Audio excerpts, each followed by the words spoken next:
আপনারা দেখছেন টিভেন24 news network. সবশেষ আপডেটে স্বাগত জানাচ্ছি আমি তাসমিয়া টুম্পা। হরমুজ প্রণালীতে একটি বাণিজ্যিক কার্গো জাহাজে ড্রোন হামলার জবাবে ইরানের একাধিক সামরিক স্থাপনায় বিমান হামলা চালিয়েছে আমেরিকা।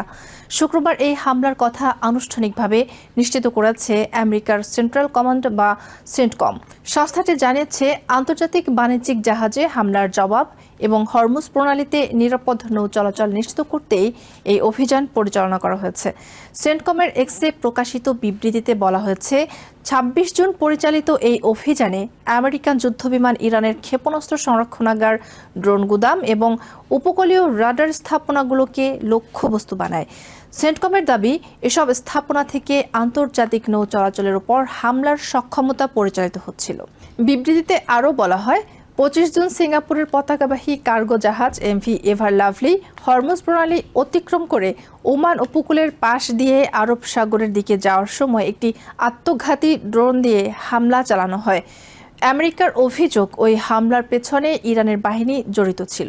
সেন্টকমের দাবি অনুযায়ী বাণিজ্যিক জাহাজের ওপর এই হামলা ছিল সম্পূর্ণ অযৌক্তিক এবং এটি শুধু আন্তর্জাতিক নৌ চলাচলের স্বাধীনতার ওপর আঘাত নয়, বরং দুই দেশের মধ্যে বিদ্যমান যুদ্ধবিরতি ও অন্তর্বর্তী শান্তি সমঝোতারও সুস্পষ্ট লঙ্ঘন।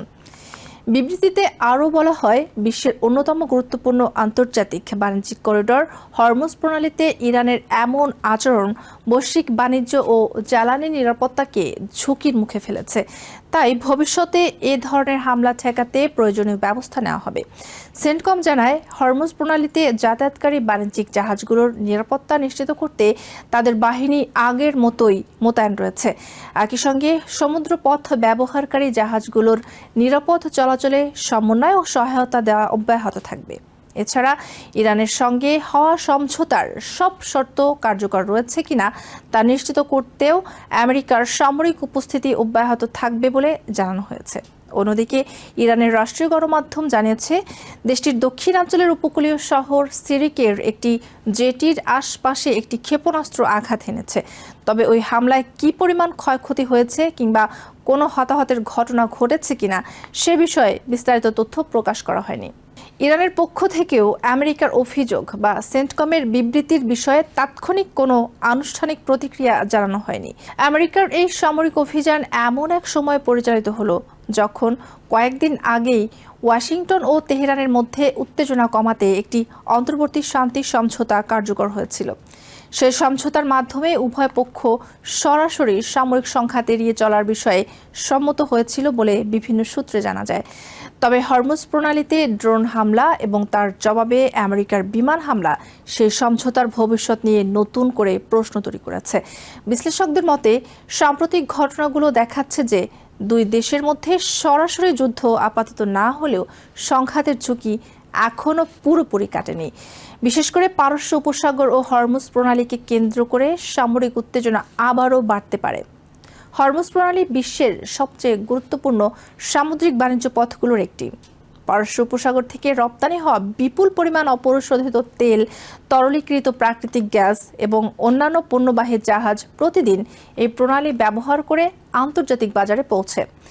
বিশ্বের সমুদ্রপথে পরিবাহিত জ্বালানি তেলের একটি বড় অংশ এই জলপথ দিয়েই পরিবহন করা হয়। ফলে এই এলাকায় যে কোনো সামরিক সংঘাত বা নিরাপত্তার সংকট তাৎক্ষণিকভাবে বৈশ্বিক জ্বালানি বাজারে অস্থিরতা সৃষ্টি করতে পারে।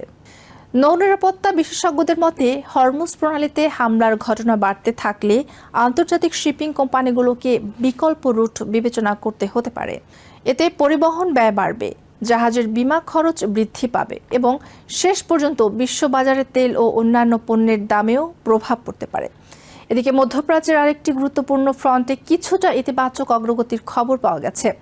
ইসরায়েল এবং লেবানন একটি চুক্তিতে পৌঁছেছে, যার লক্ষ্য ইসরায়েল ও ইরান সমর্থিত হিজবুল্লাহর মধ্যে চলমান সংঘাতের অবসান ঘটানো। চুক্তিতে হিজবুল্লাহর নিরস্ত্রীকরণ এবং লেবানন থেকে ইসরায়েলি সেনা প্রত্যাহারের একটি প্রাথমিক কাঠামো তুলে ধরা হয়েছে। তবে এই চুক্তির বাস্তবায়ন নিয়েও অনিশ্চয়তা রয়েছে, কারণ হিজবুল্লাহ ইতোমধ্যেই জানিয়েছে তারা এই চুক্তিতে সহযোগিতা করবে না। ফলে লেবানন সীমান্তে উত্তেজনা কমবে নাকি নতুন করে সংঘাত শুরু হবে তা এখনও স্পষ্ট নয়।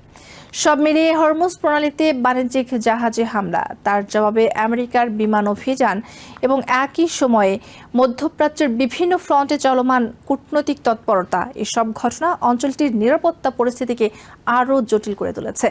এখন আন্তর্জাতিক মহলের নজর ওয়াশিংটন, তেহরান, ইসরায়েল ও লেবাননের পরবর্তী পদক্ষেপের দিকে। আগামী কয়েকদিনের সিদ্ধান্তই নির্ধারণ করতে পারে সাম্প্রতিক উত্তেজনা আবার পূর্ণাঙ্গ সংঘাতে রূপ নেবে নাকি কূটনৈতিক প্রচেষ্টার মাধ্যমে পরিস্থিতি নিয়ন্ত্রণে রাখা সম্ভব হবে। নিউ ইয়র্ক থেকে সম্প্রচারিত TVN 24 টেলিভিশন বিশ্বজুড়ে বাঙালির কণ্ঠস্বর।